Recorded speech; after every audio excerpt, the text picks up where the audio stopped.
let's get started here. This first one was this woman, Elsie, who's a banker. I'm going to let you take over and tell us a little bit about this. And as the video is going, I'm going to put up some of these pictures that you put in here and things so people can see Okay, what we're talking about. But if you want to tell us a little bit about Elsie, I'll let you get going. sure. So Mary Elsie Clanton is the middle of April 1955. She was walking down a street with her girlfriends in her hometown of Grenada, Mississippi, and she spotted a poster in a store window. Excuse me. Black text on a white background with no pictures. Poster was plain, but it still caught her eye. The text read Elvis Presley, Scotty and Bill, Bob Neal, Ovie Wheeler. Now, Ovie was a misprint. It's supposed to be Oni Wheeler, who was a popular guy at the time.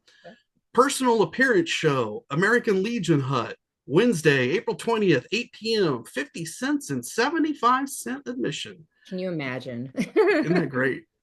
Um, and you can tell from this poster that Colonel was not involved. This is pre-Colonel because he would never have let a poster go out that was only type, and he would never let one go out that has a misspelling Yeah. of anybody's name on it. He was very, very into that. But they also ran an advertisement that looked exactly like it in the Daily Sentinel Star. And Elsie, as her friends and family called her, was 20 years old, and she worked at Grenada Bank. She knew Elvis Presley was a singer on the radio, and she'd heard some of his records. And Elsie and her girlfriends talked it over, and they determined they needed to see Elvis for themselves. Mhm. They'd heard a lot about him. They needed to see him. At 8 o'clock Wednesday night, they witnessed Elvis perform from the front row of the American Legion Hut. So they not only went to see him, they made sure they made it to the front row. Yeah. Elvis sported a noticeable mud stain on his clothes. Uh, Normally Elvis was pretty classy with his clothes, so something had to have happened. yeah. And this was a historic occasion for Elvis, as this was the very first concert to which he was driven by his fellow Humes High School alumni, Red West. Okay. So all those stories you've heard of Red driving Elvis and the guys around, it all started right here on this night. Yeah. On the rainy trip to Grenada, Red drove the car off the road. So very first trip, Red drove the car off the road and got stuck in the mud. Oh, And Elvis had to get behind the rear bumper and push as Red gunned the motor. They freed the vehicle, but it covered Elvis in mud, and with no change of clothes available, Elvis had to go on with the mud on his clothes. After the show, Elvis and Red accepted an invitation from two young ladies to visit at one of their houses. I think it's possible Elvis may have known one of these ladies from before, but it's hard to tell if he'd been in that area.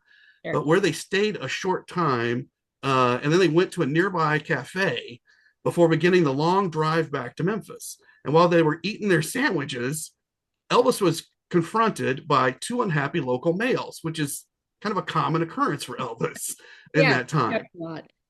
Apparently the boyfriends of the two girls that they had just visited. So these guys were not happy with Elvis and Red. And then, understanding that diplomacy was not resolve this issue, Red took matters in his own hand, got in a fisticuffs fight, and he ultimately won what was forever known among the Elvis's inner circle as the Battle of Grenada. So I guess Red made up for the fact that he got the car stuck by defending him in this battle. Right. Yeah. And if you want to read this story, it's in What Happened, Elvis What Happened, the Okay. very first book that came out with Red. Okay. Elsie and her friends were so impressed by not this story, but the story of Elvis getting the car out of the mud. Okay. So Elsie and her friends were so impressed by Elvis, they traveled 42 miles to Bruce, Mississippi to see him again on June 14th, 1955, in the local high school at 8 p.m. And again, sat in the front row. So they must have left kind of early to make sure Yeah. that they got there on time. Yeah. The group traveled 500 miles together to see him for a third time the same year in Houston, Texas. And for the third time, they sat in the front row. Wow. So, Elsie was a banker, and I think that she thought logically about things. And so that helped her plan. And these people made it there and made it into the front row every time they saw Elvis. Yeah. As Elvis performed in Houston 6 times in 1955, I can't narrow down exactly when Elsie saw him in Houston. Um, but that was the last time that she saw him. And when she was asked she knew in 1955, later on, people asked her if she knew that Elvis would eventually be the king of rock and roll. And all she could say was that I only knew that I liked him.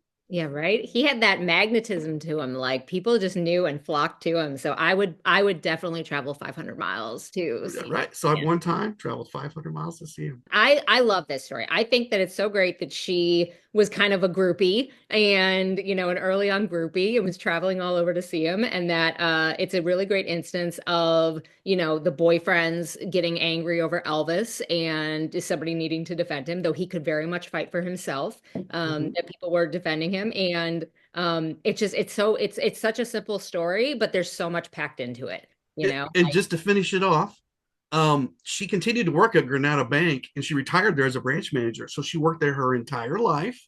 Her parents had been born in Grenada County and they died in Grenada County, and so did she.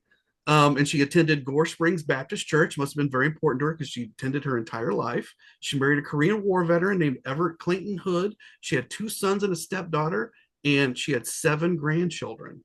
And she told the reason that I know this story is because she told it to friends. And after she died, on a non Elvis related board, Elvis showed up in a newspaper one day, and her friend said, I saw Elvis in the newspaper, reminded me of Elsie, and told the story about Elsie right there, a very, very limited amount. And then I found a few other pieces on the internet that told Elsie's life. Um, but she very much reminds me of Dixie Locke Mhm. and Barbara Hearn, Mm. maybe even Magdalena Morgan from back in Tupelo. But these people, they married somebody. Even June Wanako, they Yep. were looking to get married at this time of their life, and they got married around then, and they stayed married their entire lives, and they pretty much stuck right where they were. And like even Dixie, she worked at the same job at her church her entire life. Yeah. So these were the kind of women that Elvis attracted, I think. Hmm. Um, Yeah. it just says something about the people that lived back then too. The kind of people that Yeah. they were. It was a different time back then. And I love that like, the attraction that they had to Elvis, like I just knew that I liked him. Like that's like there's so much in that. I only knew that I liked him is such like a simple statement, but like it also talks about, he was releasing something in people back then that like hadn't been felt before. And they're like, okay, I'm gonna go follow this guy. I'm gonna go see him in a different city. I'm gonna go drive 500 miles. And like he was doing that. Imagine this times, millions eventually, that he was changing something inside of these people and inside of these fans that hadn't been done before, and it's just Mm-hmm. he's first. He is the first. And so I think it's a great story. I love this story.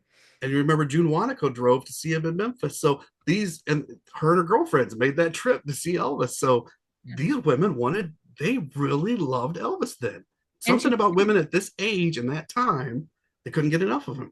and to do that on their own too, Mm-hmm.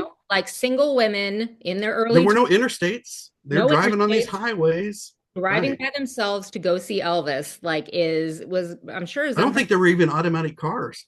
Yeah. I'm pretty sure they were stick drives. Yeah. They were all stick manual transmissions. I mean, women didn't even have credit cards until the late 70s. So, like, to be Mm-hmm. able to like to make them more independent to do this, I mean, there's so much in this story that people don't even realize. Today, it's like, oh yeah, I drove to go see Elvis. What that's not a big deal, but like back then, Right. that's a big deal, you know? Yeah, very big. Yeah. So much there. So much there. I love that. I love that story.